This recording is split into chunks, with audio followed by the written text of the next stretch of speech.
Hey, product bosses, have you heard that we are doing a 5-day completely free challenge starting Monday, January 11th? Join us. It's absolutely free. It's called Bestseller Secrets Challenge. Thousands of product bosses have gone through it and have transformed their businesses in just 5 days. We are going to help you lean into what is selling right now by teaching you how to look at your numbers, understand what your customers actually want to buy from you, and how to use your best sellers to grow a thriving business. So you aren't just throwing spaghetti at the wall, hoping something sticks. We want to help you pandemic-proof your business, and we are going to do it together. So go to www.bestsellersecretschallenge.com. We'll put that link in the show notes to make it really easy to sign up. And if you have already taken the challenge, we are inviting you to go through it with us again. Your business has probably changed, and this free challenge will really help you build a sustainable and profitable business. The Bestseller Secrets Challenge starts Monday, January 11th. It's 5 days of trainings and lives created to help you grow. Join us. It's totally free. Sign up at www.bestsellersecretschallenge.com. Welcome to the Product Boss Podcast, where we help product-based businesses grow their sales and improve their strategies. Hey everyone, I want to introduce you to my co-host and biz bestie, Minna Kunlo-Sita, an Amazon guru that has built a multi-six-figure product-based business. And introducing the other half of the Product Boss, Jacqueline Snyder. She has helped launch and grow over 500 fashion apparel and accessory brands, even one of her own. And together, we share our inventory of secret weapons that will help you dig deep and do the work it takes. Are you ready? Let's build together. Hey, everybody, and welcome to another episode of the Product Boss Podcast. I am your host, Jacqueline Snyder, with my New Year, New You co-host, Minna Kunlo-Sita. Happy New Year, Minna. Happy New Year, Jacqueline. It is 2021. Congratulations, everyone. We made it through 2020. We did, and it feels so good. It does. I remember back in 2020, Minna was like, it's like a light switch, 2021. Yeah. And it has been. I'm glad. Yeah. So 2021 is like any other year where we feel kind of revived in all of our dreaming and big possibilities. And I really want you to tap into that. Even though it was a crazy, tumultuous year of 2020, let yourself feel excited about this new year and about the excitement that it could bring and the possibility. And who knows? We have no idea, right? What could happen in 2021. Yeah, anything is possible. And if you think about a year ago, 2020 and what was to come. Ooh, I know where we were a year ago. Dallas? We were at Dallas Market exactly a year ago, because we spoke on the 8th, January 8th. And this is it was fantastic. I mean, it was fantastic. You and I, we were walking the floors and we were growing, but we didn't think anyone really knew us. I look back at that time. My hair looked so good during that time. Pre-COVID Jacqueline and Minna. No, but I remember walking around and like somebody said to us, like somebody in a booth was like, are you Jacqueline and Minna from the Product Boss? And we're like, you know who we are? Uh-huh. I mean, that was like I think that was the beginning of the year for us, like our expansion and growth and all that. But that's not what we're here for. But just think, as we've reflected on the year, but anything is possible. We never know what's to come tomorrow. So with the feeling from everybody of this feeling like anything is possible, because it tends to fade, I think, as like the year goes on. Right now, we're all going to work out more, eat better, sell more, do all the things. Wake up earlier, Yeah. But, it does feel good. There's magic in the air. I want you to harness that for what could come, because let yourself harness that magic that's going to happen within at least the first month. Because there's this halo period that happens. If 2020 taught us anything, that anything is possible ever, right? Like even during a pandemic and a global shutdown, for example, so much possibility came out of that as well. So this is, and we're stronger, smarter, and just simply, we don't look as great. So I was going to say slightly more ragged. Than we were. Our at-home self-care is not as ideal. Even though we're at home all the time. So staying in, sleeping more thing doesn't work for me, I guess. Yeah. But there's that. So what we really wanted to talk to you about this year, or right now in the beginning of the year of 2021, is how to make this your best year yet but there's a caveat to it because I know everyone's like, we best year yet, or sometimes it sounds like a cliche, but it's how to make your best year yet. And how you do that is you make it a repeatable year. So what do we mean by that? Well, we mean that it's going to be fantastic because when you have a repeatable year, it just alleviates any struggles you have with confusion for yourself internally. When you can do the same thing over, but feel good about the fact that that was something that improved you or was successful or whatever else, or that's the right track you're on, it feels good because you're just repeating it. Right. And so, in our business, we are looking at our business and thinking what worked, what didn't work, what do we want to bring forward into the new year, and what do we want to leave behind? Mm-hmm. This is a really good time to think about that in making resolutions. Does it have to do with people? Does it have to do with business? Does it have to do with team? Does it have to do with time management? There's so many things. And so Minna and I, in strategizing our 2021, we're looking at what was successful, what wasn't successful. Mm-hmm. If it wasn't successful, why? Is it that we didn't do it right and we're going to try it again? Or it wasn't successful because it didn't align with us and we're going to leave it behind, but we're going to do more of what was working? Mm-hmm. So the first thing is pretty simple. And we talk about this all the time because we are big believers in setting a goal. You must set a goal if you want a target to hit. Mm-hmm. Usually people will, arbitrarily pick a number, but our idea of setting a goal is really so that you have a target point, right? Because you probably won't reach that target point if you don't even know what it is or where you're going what you need to hit. Yeah. It's too unclear. So when you're setting the goal, we always talk about doing a good, better, best. So setting a good, better, best, and you will have listened to our podcast episode that we came out with a few weeks ago about setting your goal and reflecting upon the year. So you'll know what it's like to think about, is this a realistic goal? What a year in review? It kind of overlaps with this, but now instead of looking back, we're pushing forward. Mm-hmm. So setting the goal and doing a good, better, best version.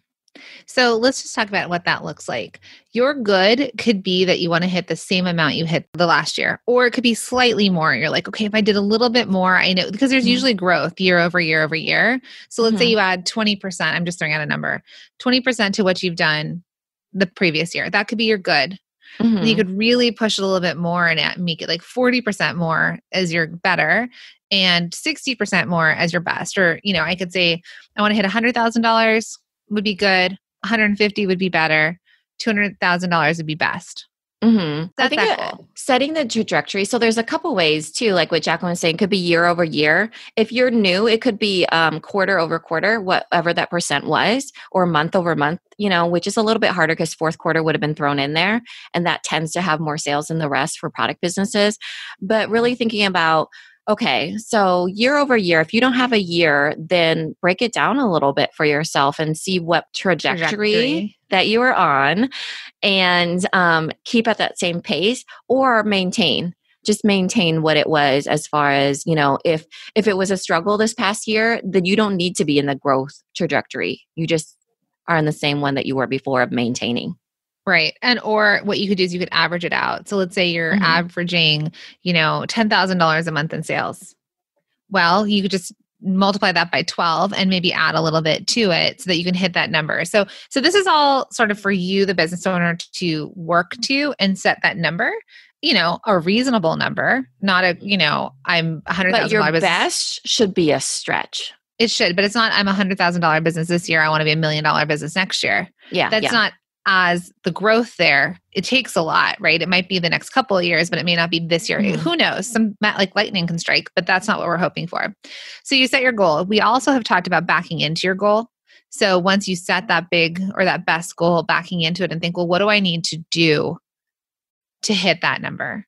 Mm-hmm. And so let's move into number 2, which would be understanding what could be repeatable moving forward. Mm-hmm. So looking at your year of what you've done, you want to be looking at what worked, right? We say this all the time. So in that case, you want to be looking at the best of the best. That is what's worth repeating, no matter what, because that it went well. It was the best as far as it was probably aligned with you. You probably saw some success with it and that it's worth repeating. So the best of the best. What does that look like for this coming year? What can you put to calendar? Right. So some of the things that would be the best is, what were your best products, your best sellers? What could you sell all day, every day? What were your best months? If you have that data, we know that Q4 is typically really good for people, but depending on what you sell, it may be back to school time, it may be Mm-hmm. spring, it might be Mother's Day, but what's your best months? What are the best promotions that you've done?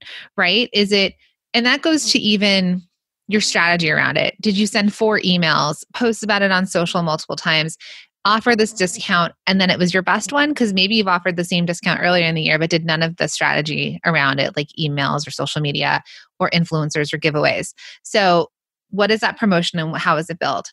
What are your best platforms? Did you suddenly shift to online? Did you get onto Amazon? Did you start selling wholesale and that ended up doing really well? And it was your best platform. So when you look at all this, you want to repeat that moving forward and you want to try and optimize it. So how can you do better, or what can you improve upon to make it your best yet? Yeah. And when we're talking about platforms and promotions and marketing and all that stuff too, you want to be talking about social media too. So did you find most of your people were on Instagram? Right, thinking about platforms like you showing up, maybe they loved you showing up on Instagram, or maybe instead they loved you showing up live on Facebook. So, or you tried doing a Facebook group and that was great, right? So there's different platforms as far as connecting with your customer too when you're thinking about the best of the best in this scenario. Right. So, we have the Bestseller Secrets Challenge where we teach you the secrets to selling your bestsellers, and we go way deeper into this because this is a huge thing that we see product-based business owners, kind of actually any business owner, but mainly in product-based business owners, that they get shiny object syndrome. They're Mm-hmm. like, I need something new. I need to create something new. I need to make more of all the things. I need to transition from making, I don't know, from candles, I want to add lotion. And they start to think of all of these other things that they can do. And we're going to get to adding things to your business. But what we teach you in our free 5-day challenge is that your business can grow, build, hit whatever goal you want typically by leaning into your best sellers, into your best months, into your best promotions, and all these other things when it comes to systems, visibility, sales, just like leaning into the best of the best. And if you don't know what your bestseller is, you need to figure it out. Right. So when we say leaning into it, sometimes people say, well, I don't know what it is. Well, we know what path you're on then. You need to figure out what your bestseller is. Right. And that way, the thing that I like about when people describe data is that they say that data is made for making decisions because it doesn't lead to opinions, right? I don't like this or I do like this sort of thing. You can take data, you can be like, well, that was the metric that I was going off of was, how many sales, for example, or how many people decided to show up for this live, or, how many followers I got on Instagram. And it's not based off of, your opinion. It's based off of, oh, this actually grew without me knowing everything. So you're like attracting the right people, and your Instagram grew even without you thinking, oh, these are all the things that I do or don't need to do. It's kind of like following the breadcrumbs, like what we say. It's like, oh, that's the data. But sometimes the big 2 things we hear from our clients is, I really want to add on a new product. Cut to, I feel like my wheels are spinning. But it's because those have to do with each other. Because when you're creating new product, you're spinning your wheels a lot of time to figure out what works. And then when you have data, it feels like a relief because it's not like, ooh, I want to do this or try this or whatever. Then it's just like you get to move forward in the way that feels like half the decision has already been made. Right. And, we even have an episode called Math, Not Drama. But the idea is that once you have your data and you're looking at those numbers, let's say you are over it. This happens in fashion all the time. God. Yes, I love this example. I'm glad you said that because I was like, I don't know how to explain this, but that key phrase right there, I'm over it, is exactly how to explain it. So in apparel, in fashion, if you're sticking with the fashion industry, right, we're usually working a year ahead before it ever hits the stores. So we're concepting it, we're designing it, we're looking to trends for the future, we're finding colors for the future, development, production, all of that is a year at least until it actually hits the stores. So you've been working, there's a good example of peasant skirts back in the early 2000s, everybody was wearing those really long tiered peasant skirts. And I remember being at a trend seminar and the trend person was saying like, all of you people here in LA, you were the first to wear it. You were the first to kind of invent it. You made it. And all of you designers are over it. But the Midwest had not hit the trend of peasant I'm skirts still yet. there, baby. See, if they kept making them, they would have been gazillionaires. But the idea was like, you're just over it. Like, Yeah. it's the same thing with like color, like, oh, red is, I remember like when clay, this like burnt red clay color, we were conceiving that color for activewear. We did it and we did it. By the time I saw it in the stores, it was like, I did that last year, even though it was in the stores this year. So the idea here is like, you might be over it as the designer, as the maker, as the creator, but you keep doing what works or what's selling as long as your customers continue to buy it from you. You need to keep selling them what they want to buy, the data. Yeah. So even if you're over it, if you have those numbers in front of you and you're like, well, but like it's our top, it's our top 3 products, or it's our top seller.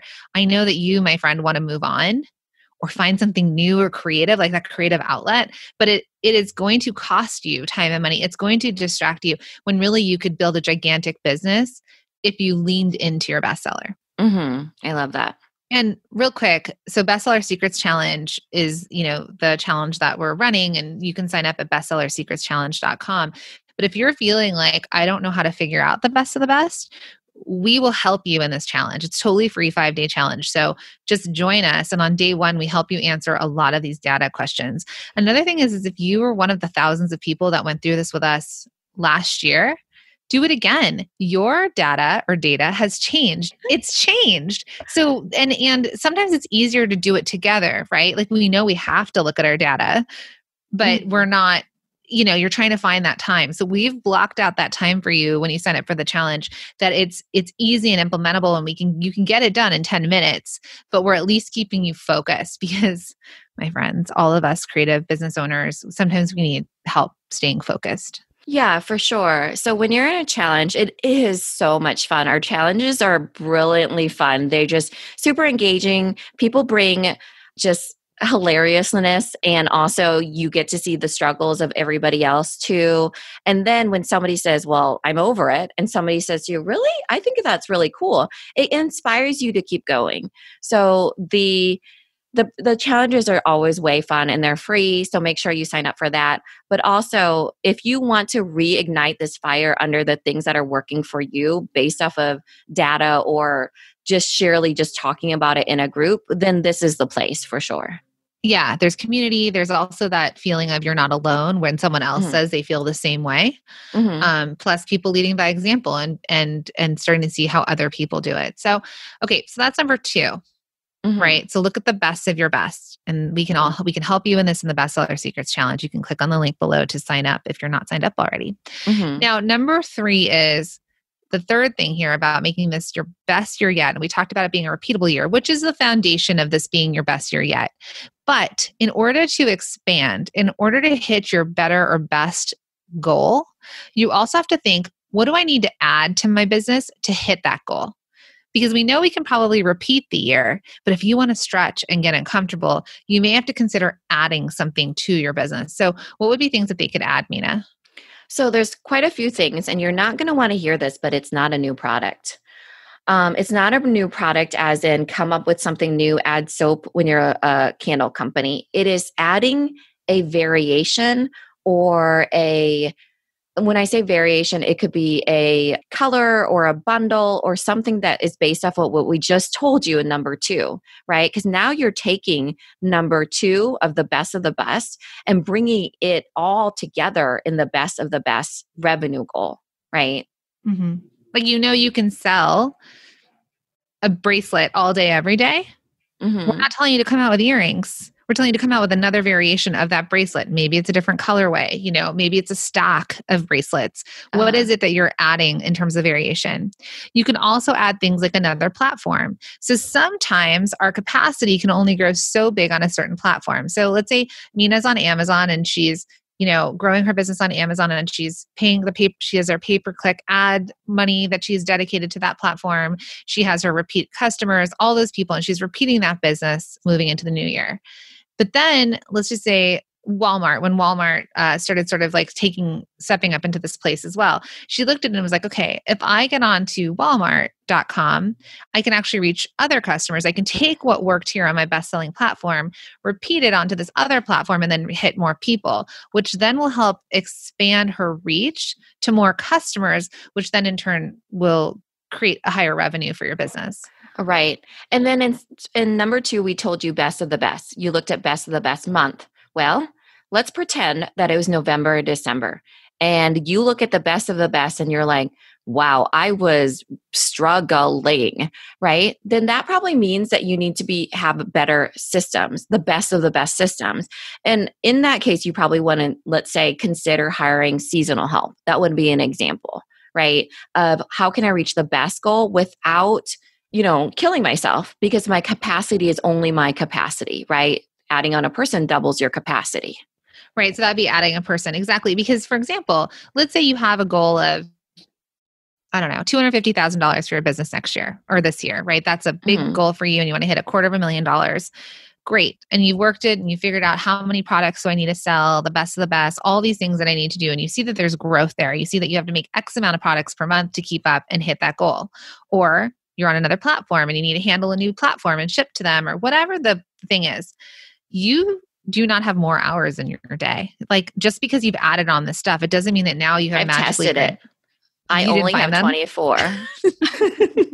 So how do you get more hours? You add a person that also has 24 or a 40-hour work week or whatever it is, that they can then help you hit that next point, right? Because once you reach capacity, a lot of service-based people talk about it like time for money, right? If you're a service-based business and you coach somebody, like for example, with my business, I can only take on X amount of clients because I have only X amount of hours dedicated per week for my client work. That's it. Unless I raise my prices, I can't make more money or take on more clients. So product people, it's the same thing. It's like maybe you can turn out, 1,000 pieces a month of a product, but you need to start turning out 2,000. Well, you need to add a person. You need to add help. You need to add a partner, manufacturer, something else. Yeah, for sure. And then there's the additional idea of better promotions. Maybe you had a terrible plan and it still was successful. How can you make it to the best plan that you have during that time? So the best of the best is indeed the best of the best as you're promoting it as well, right? Because you have the best plan possible, because you got to see what happened when you had this sort of plan. Now, how can you improve it by adding on showing up live more? How can you add on, whatever it is? So you're looking at your own data to see, what was successful. And then you're putting that into the addition of stretching and expanding. What could that be for the revenue goal of the best? Mm-hmm. So promotions, or you're doing a sale, or maybe you're planning for Valentine's Day or Mother's Day. And last year you saw that it was your best month with your best revenue and you did this for your promotions. So imagine knowing that people want to buy what you sell at that time, but then you create better strategy, like Minna was saying, for those promotions. You lean into emails. Maybe you've prepared and you have collaborations or influencers working with you prior to the point, or and brand ambassadors. Great giveaway. Yeah. You've grown your email list and now you do more with your email list. So you can always get better. You can always sort of finesse and fine tune this and really build on that. But for example, when we're talking about what would you add? Let's just say last year you just did a couple emails and you had your promotion and you brought people to your website.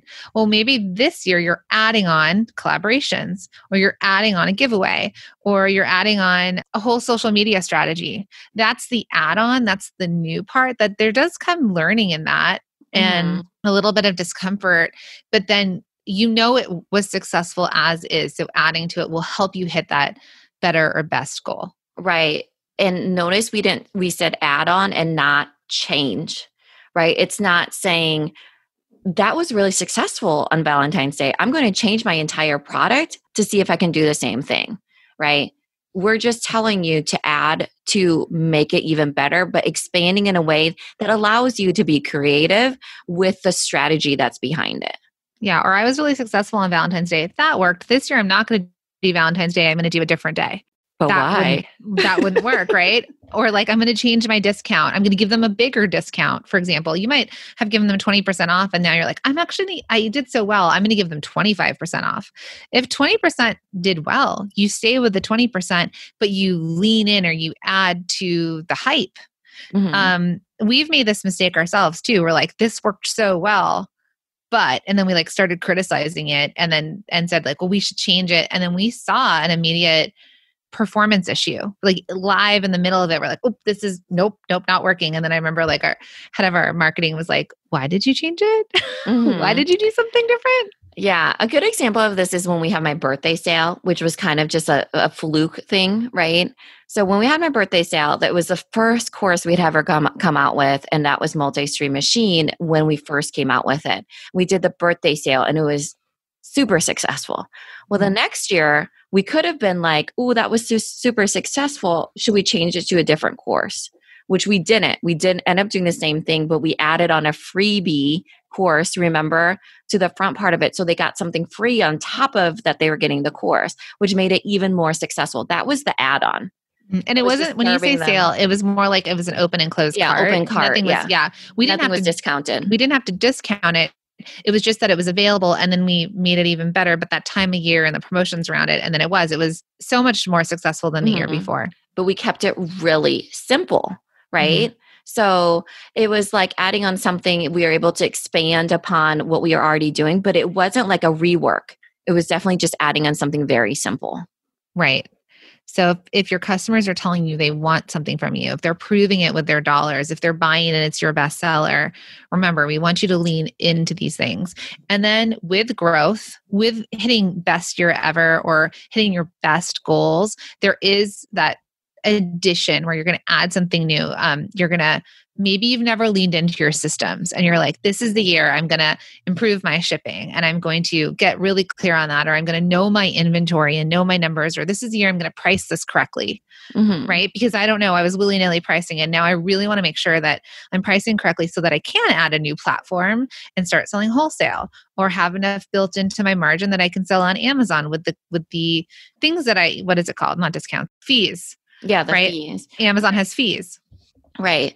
And even, this is great because it's taking your business to the next level for sure when you add on these things. Because when we first start, there's always like this minimum viable, presentation of the product that comes out. Like we have the photos that we have the emails sometimes that we have, all that original stuff. But now that you're looking back and you're thinking about what can I add, it might possibly be looking at all your photos, your photo library and your assets and your videos, your testimonials, your stories that you have, all the different things that will help you sell better in the better promotions, for example, adding that on, that now you have just more of better things. It's true. We all have more assets now. No matter how long you've been in business, you have more data, you have more assets, you have more reviews or testimonials. We're all in a different place than where we were last year or even like a month ago or 3 months ago. So we want you to look to that.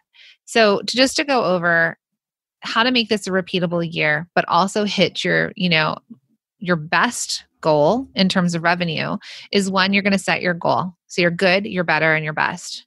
And then 2, you're going to look at your best of the best of what your business is, months, products, promotions, platforms, right? And you're going to repeat that this year and you're going to optimize it and try and make it better. And if you need more help with this or you want to have some time to do this, we've got Bestseller Secrets Challenge. It's a completely free 5-day challenge where we work with you over 5 days with lives. It's amazing. So that's at bestsellersecretschallenge.com.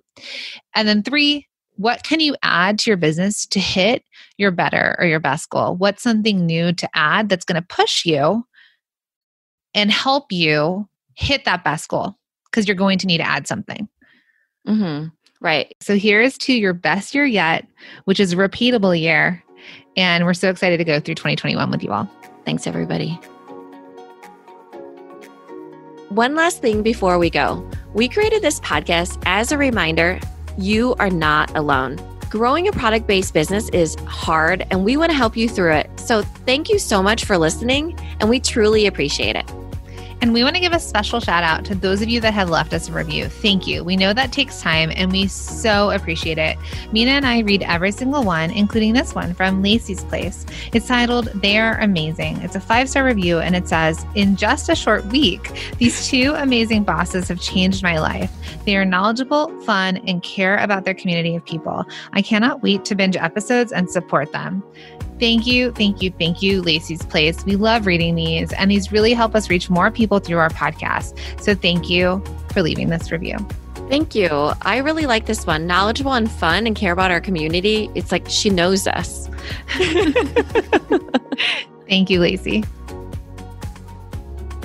Hey friend, just a quick reminder to sign up for the Bestseller Secrets Challenge. It's a 5-day, totally free week of trainings, private Facebook group, and daily live Q&As with us. We don't want you to miss out on this opportunity to get really clear and focus on what you need to sell to grow a profitable, sustainable, and solid business. Head over to www.bestsellersecretschallenge.com and click on the link in the show notes today, right now.